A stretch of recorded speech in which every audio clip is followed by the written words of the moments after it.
जय हिंद।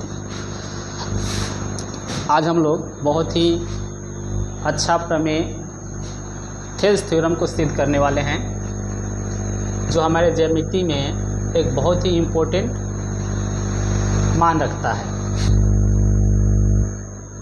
देखिए, थेल्स ने कहा था कि यदि किसी त्रिभुज की एक भुजा के समानांतर अन्य दो भुजाओं को भिन्न भिन्न बिंदुओं पर प्रतिच्छेद करने के लिए एक तीसरी रेखा खींची जाए तो ये अन्य दो भुजाएं एक ही अनुपात में विभाजित हो जाती हैं। आइए इसको सिद्ध करते हैं। सबसे पहले हम एक त्रिभुज बनाते हैं और इस त्रिभुज को अपने अनुसार आप किसी भी नाम से रख सकते हैं। इस त्रिभुज का नाम अपने अनुसार कुछ भी रख सकते हैं। तो हमने इस त्रिभुज को ABC रख लिया और BC के समानांतर एक रेखा खींच लिया जिसका नाम हम D और E रखा। अब इस प्रमेय के अनुसार जो दिया है हम उसको पहले लिख लेते हैं। देखो, कह रहा है कि दो भुजाओं से होकर एक रेखा खींची गई है जो तीसरी भुजा के समानांतर है, अर्थात DE जो है वो BC के समानांतर है। और ये हमें सिद्ध करना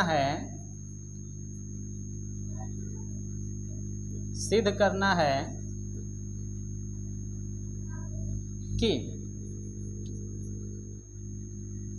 AD बटा में BD बराबर है AE बटा में CE के। AD बटा में BD जो है वो AE बटा में CE के बराबर है। इसमें हमें कुछ रचना करना होगा जिसके द्वारा हम सिद्ध कर सकते हैं कि AD बटा में BD और AE बटा में CE दोनों आपस में बराबर है। तो इसमें हम क्या करेंगे, यहाँ से एक लंब डालेंगे भुजा AC पर और बिंदु E से एक लंब डालेंगे भुजा AB पर और नाम रख लेंगे इसका, अपने अनुसार कुछ भी नाम आदमी रख सकता है। तो हम यहाँ पे नाम रख दिए DM और EN और हम यहाँ से BE तथा CD को मिला देंगे। अब जो यहाँ पे हम रचना किए हैं उसको लिख लेंगे। तो हमने सबसे पहले यहाँ से एक लंब डाला था, तो DM लंब AC तथा EN लंब AB खींचा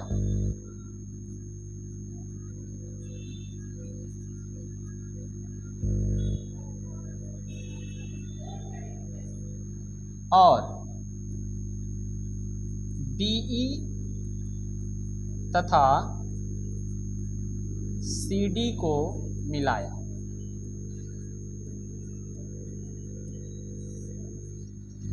अब प्रमाण में देखते हैं।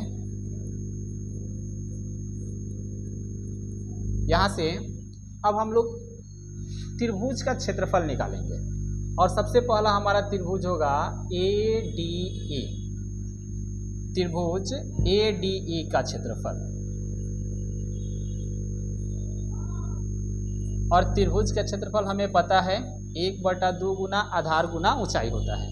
अब यहाँ पर आधार इधर से अगर हम लेते हैं ADE तो आधार हमारा हो जाएगा AD और लंब यहाँ से यहाँ तक जो हम लोग लंब डाले थे वही हमारा ऊंचाई बनेगा, तो AD गुना EN।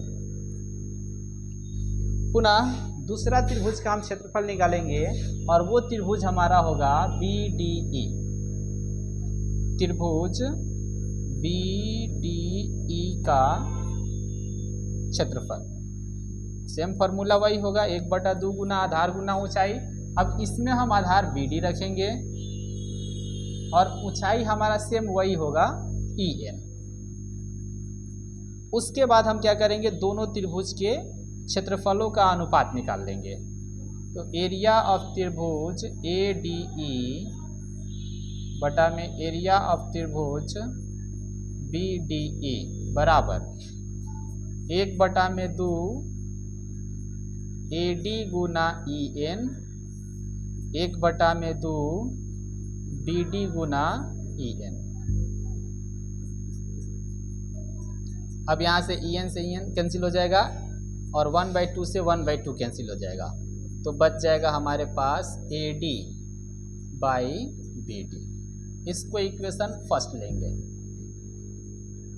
अब हम क्या करेंगे, तो अब पुनः फिर से त्रिभुज का क्षेत्रफल निकालेंगे, लेकिन अब की बार हम इधर से निकालेंगे त्रिभुज ए ई डी का क्षेत्रफल। जब ए ई डी का क्षेत्रफल रखेंगे तो सेम वही फार्मूला 1/2 गुना आधार गुना ऊंचाई। जब हम इधर से चलेंगे तो आधार हमारा सेम ए ई होगा तथा ऊंचाई हमारा डी एम हो जाएगा। और एरिया ऑफ त्रिभुज, अब चौथा बार में हमें एक त्रिभुज रखना है ये वाला सी डी ई, और सेम वही फार्मूला 1/2, और इसके लिए आधार हमारा सी ई होगा और ऊंचाई हमारा डी एम हो जाएगा। और फिर से हम इसका भी अनुपात निकाल लेंगे। तो एरिया ऑफ त्रिभुज ए ई डी बटा में एरिया ऑफ त्रिभुज सी डी ई बराबर 1/2 ए ई गुना डी एम बटा में 1/2 सी ई गुना डी एम। ये डी एम से डी एम कैंसिल हो जाएगा, 1/2 से 1/2 कैंसिल हो जाएगा, तो ए ई बटा में सी। इसको इक्वेशन सेकेंड मान लेंगे। अब चूंकि हम जानते हैं कि किसी भी दो त्रिभुज का आधार एक हो और दोनों एक ही समानांतर रेखा के बीच में हो, तो दोनों का क्षेत्रफल बराबर होता है। तो इस त्रिभुज में देखिए यहाँ पे दिया हुआ है बी डी ई, एक ये वाला त्रिभुज हो जाएगा, और दूसरा दिया हुआ है सी डी ई, यहाँ से एक ये वाला त्रिभुज हो गया। दोनों का आधार डी ई है और दोनों डी ई और बी सी समानांतर रेखाओं के बीच में है। तो यहाँ से हम लिख लेंगे कि चूंकि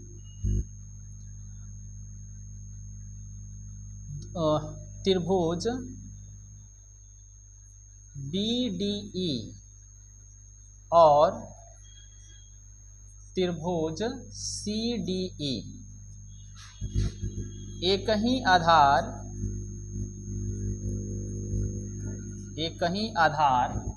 डी ई तथा डी ई पर तथा एक ही समानांतर रेखाओं के बीच है तथा समानांतर रेखाओं के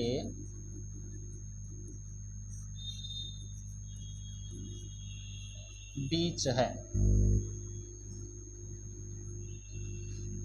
इसलिए एरिया ऑफ त्रिभुज बी डी ई बराबर एरिया ऑफ त्रिभुज सी डी ई।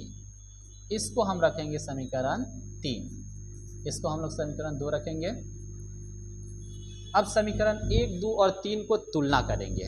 अब समीकरण 1, 2 और 3 को जब तुलना की जाएगी तो इसमें एक बार हम इधर से त्रिभुज रखे हैं, एक बार इधर से त्रिभुज रखे हैं, और दूसरी बार एक बार इधर से त्रिभुज रखे हैं, और दूसरी बार एक बार इधर से त्रिभुज रखे हैं। मतलब इस त्रिभुज का क्षेत्रफल 2 बार निकाला गया है, तो वो तो बराबर हो जाएगा।